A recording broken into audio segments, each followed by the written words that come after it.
నమస్తే, welcome to our channel. నేను ప్రియాంకరామ్. Super star heroes politicians అవ్వడం మనం రెగ్యులర్గా చూస్తున్నాం. ఎందుకంటే గత కొంతకాలంగా స్టార్ హీరోలందరూ కూడాను రాజకీయాల్లోకి వస్తున్నారు. హీరోలు మాత్రమే కాదు, హీరోయిన్స్ కూడా. కానీ ఒక పొలిటీషియన్ సూపర్ స్టార్ అవ్వడం అంటే ఎవరైనా విన్నారా? ఇప్పుడు నారా లోకేష్ గారికి కరెక్ట్గా యాప్ట్ అవుతుంది. చాలా మంది ఈయన ఒక పొలిటీషియన్ కాదు, సూపర్ స్టార్, రోల్ మోడల్ అని చెప్పేసి అంటున్నారు. ఎందుకు లోకేష్ గారికి ఈ విధంగా సూపర్ స్టార్ బిరుదిస్తున్నారు, ఎందుకు అంత గౌరవం ఆరాధన ఇస్తున్నారు అనేది తెలుసుకునే ప్రయత్నం చేద్దాం. ఎందుకంటే అందరిలాంటి పొలిటీషియనే ఈయన కూడా కాబట్టి. మరి దీని గురించి మనతో మాట్లాడడానికి ప్రముఖ పొలిటికల్ అనలిస్ట్ అంకమరావు గారు ఉన్నారు. ఆయన అడిగి తెలుసుకుందాం. నమస్కారం సార్. అంటే చాలా ఎక్కడ చూసినా కానీ నారా లోకేష్ గారు పొలిటీషియన్ కాదు, ఈయన ఒక సూపర్ స్టార్. ఈ నుండి చాలా నేర్చుకోవాలి అని చెప్పేసి ఎవరికి వాళ్ళు అంటే ఎక్కువ మంది ఇది సెల్ఫ్ డబ్బా అంటున్నప్పటికీ కూడాను ఇతర పార్టీ నాయకులు కావచ్చు, ఇతర రాష్ట్ర నాయకులు కావచ్చు ఇదే మాట చెప్తున్నారు. ఎందుకు అంటారు? ఇప్పుడు లోకేష్ బాబు గారి గురించి మనం మాట్లాడుకుంటే ముందుగా అధికారం అనేది ఆ ఇంటికి కొత్త కాదు. ఈయన పుట్టక ముందే వీళ్ళ తాత ముఖ్యమంత్రి. విశ్వవిఖ్యాత నట సార్వభౌమ నందమూరి తారక రామారావు గారు 1983 జనవరి 9వ తారీఖు నాడు ముఖ్యమంత్రిగా ప్రమాణ స్వీకారం చేశారు. అది ఒక సంచలనం. పార్టీ పెట్టిన 9 నెలల్లోనే అధికారంలో రావటం అప్పటికి ఇప్పటికి ఎప్పటికీ ఆ రికార్డుని ఎవరు బ్రేక్ చేస్తారని అయితే నేనైతే భావించను. అంటే ఈయన వాళ్ళ తాతగారు ముఖ్యమంత్రిగా ప్రమాణ స్వీకారం చేసిన 14వ రోజు పుట్టాడు. గమనించుకోవాలి. మరి ఈయన స్కూల్ డేస్లోనే వాళ్ళ నాన్నగారు ముఖ్యమంత్రి. వరుసగా 2 పర్యాలు ఆయన ముఖ్యమంత్రిగా చేశాడు.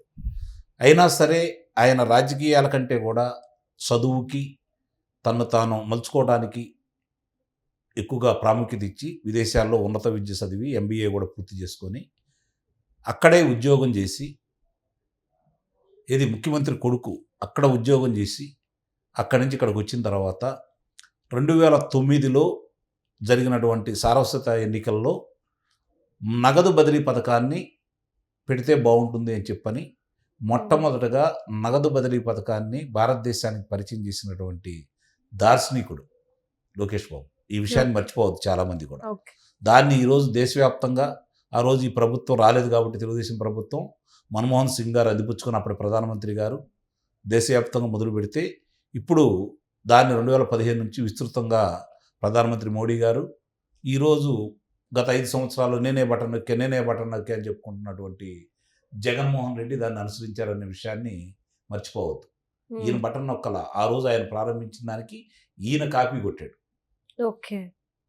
ఆ తర్వాత ఇంకో విశిష్టమైనటువంటి పని చేశాడు అతను.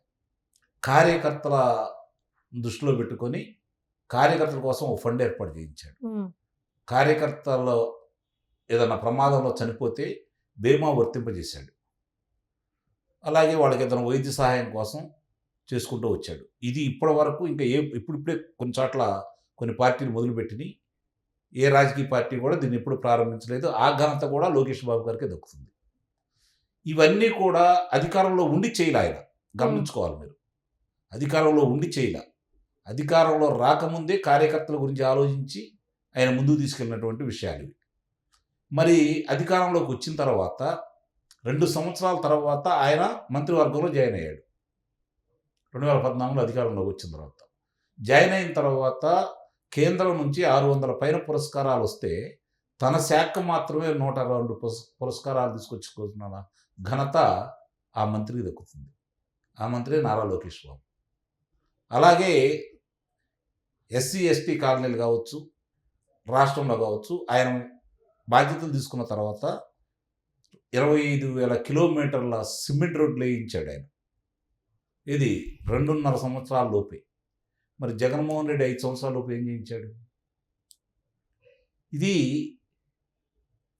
కాకపోతే ఇక్కడ గమనించుకోవాల్సిన అంశం ఏంటంటే, ఒక ముఖ్యమంత్రికి మనవడుగా ఇంకో ముఖ్యమంత్రి కొడుకుగా ఉన్న ఆయన మీద ఆయన ప్రతిభ గురించి వాళ్ళ తండ్రి కంటే ముందు గుర్తించిన వాళ్ళు ఎవరైనా ఉన్నారంటే వైఎస్ఆర్సీపీ పార్టీ వాళ్ళు. రేపొద్దున భవిష్యత్తులో లోకేష్ అనే వ్యక్తి రాజకీయాల్లో ఉంటే తెలుగుదేశానికి చంద్రబాబు నాయుడు గారు, రామారావు గారు లేని లోటు తీర్చగల సమర్థుడు. రామారావు గారిలోని పట్టుదల, చంద్రబాబు నాయుడు గారిలోని దార్శికత్వం రెండూ కూడా ఆయనలో ఉండేవి కాబట్టి మనం ఎదుర్కోవడం కష్టమన్న ఉద్దేశంతో ఆయన మంత్రిగా అయిన కాడి నుంచి కూడా ఆయన వ్యక్తిత్వ హననం చేస్తూ ఏ విధంగా ట్రోల్ చేశారో మనం చూస్తూనే ఉన్నాం. ఉమ్, ఆయన మలుచుకున్నాడు, రాటు తేలాడు, పప్పు అన్నసాట నిప్పయ్యాడు.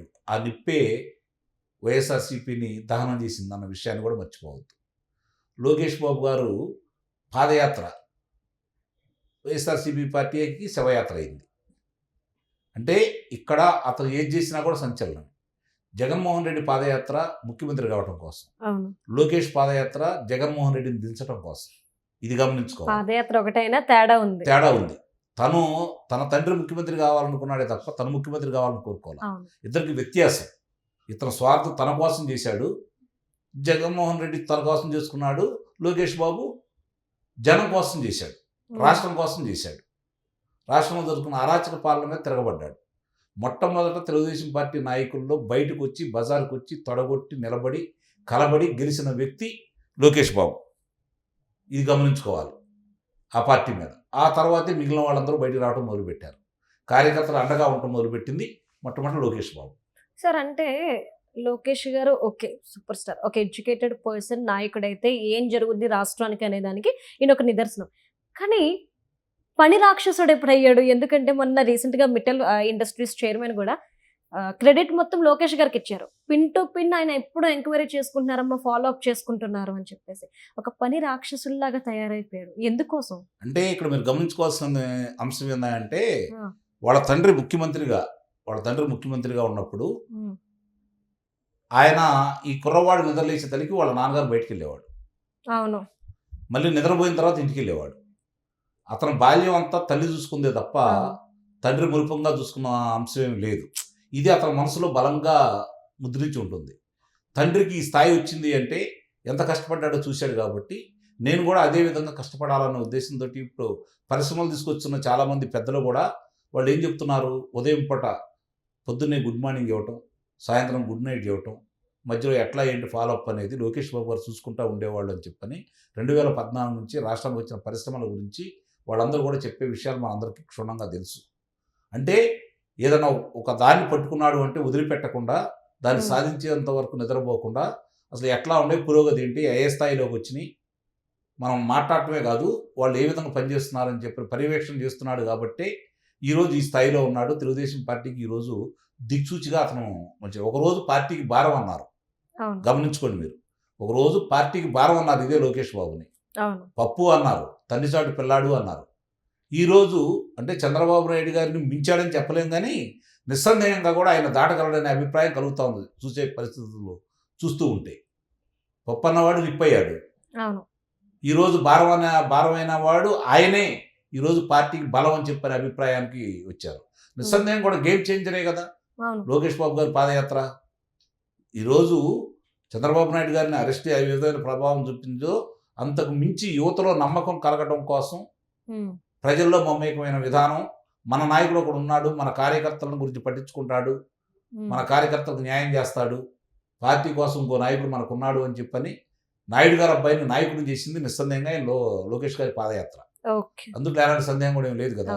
ఈ రోజు అతను తీసుకొస్తున్న పెట్టుబడులు కావచ్చు, పరిశ్రమల గురించి కావచ్చు, అతను పడే తపన గురించి కావచ్చు, అతను మాట్లాడే విధానం కావచ్చు, ఆ రోజు ఆయన తీసుకొచ్చినటువంటి అంటే ఒక్కొక్క అంశాలు కనుక మనం చూసుకుంటా ఉంటే ప్రజలకు ఒక నమ్మకాన్ని తీసుకొచ్చాడు. ఓ మనకు భరోసా లోకేష్ బాబు ఉన్నాడు, రెడ్ బుక్ అని చెప్పని మొదలుపెట్టాడు. భయపడలేదుగా ఈ రోజు కూడా. ఇప్పుడు నిన్న గూగుల్ డేటా సెంటర్ గురించి చూసుకుందాం ఒకసారి. మొత్తం క్రెడిట్ అతనిదే కదా.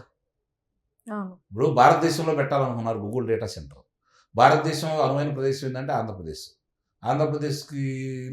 దాన్ని తీసుకురావడానికి మాట్లాడుకొని వాళ్ళలో ఇక్కడ వస్తే మేమేమి ఇవ్వగలము, మీకు ఎలాంటి ఉపయోగం జరిగింది, తీర ప్రాంతం ఉంది, 12 దేశాల కనెక్టివిటీ ఇది అని చెప్పని వాళ్ళని ఒప్పించి మెప్పించి తీసుకుని వచ్చింది లోకేష్ బాబు గారు. ఇది భారతీయులందరూ గర్వంగా చెప్పుకోవచ్చు కదా. గూగుల్ అనేది అమెరికా తర్వాత ఒక పొరుగు దేశంలో పెట్టింది భారతదేశమే కదా. మరి దానికి సాధకుడు లోకేష్ బాబు గారే కదా. ఇవన్నీ కళ్ళ ముందు కనపడతానే ఉన్నాయి. ఈరోజు ఆయన పుట్టినరోజు నిన్న ఎక్కడున్నాడు, రాష్ట్రం కోసం. మరి ఆయన పుట్టినరోజు సందర్భంగా ఈరోజు రక్తదానాలు చేశారు, పళ్ళు పంచారు, ఎవరికన్నా స్కాలర్షిప్లు ఇచ్చారు. ఈ విధంగా చేసుకున్నారు అందరూ. ఓ పండుగ వాతావరణం చేసుకున్నారు. రపరప ఆడలేదు, జంతు బలు లేదు, ఇవ్వలేదు కదా. అంటే ఆయనతో పాటు ఆయన అభిమానులు కావచ్చు, పార్టీ వాళ్ళు కావచ్చు ఏ విధంగా ఉంటున్నారో దీన్ని బట్టి ప్రజలు కూడా అర్థం చేసుకుంటారు. ఓకే. నిజంగానే సూపర్ స్టారు అంటే ఒక క్రీడల్లోనో లేకపోతే అంటే ఒక చిత్రసీమలోనో బిరుదులు ఉంటాయి. రాజకీయంలో కూడా ఈరోజు దేశవ్యాప్తంగా గుర్తుంచుకునే విధంగా లోకేష్ తయారయ్యాడు కాబట్టి అతన్ని ప్రధానమంత్రిగా 2 సార్లు గంట పైన ఆయనతో సంభాషించాడు. ఇది ఎవరికన్నా దక్కిందా ఈ అదృష్టం? లేదు. అంటే అతనిలో ప్రతిభావంతుడు ఉన్నాడని మనకంటే కూడా ఎక్కువగా ఈరోజు దేశవ్యాప్తంగా గుర్తింపు తెచ్చుకున్నాడు. నిస్సందేహంగా కూడా అతను భవిష్యత్తులో ఆంధ్ర రాష్ట్రానికి కాబోయే సీఎం, అందుట్లో ఎలాంటి సందేహం ఏం లేదు. తండ్రిని మించిన తనయుడు కావాలని మనం కోరుకుందాం. Right. Thank you so much sir.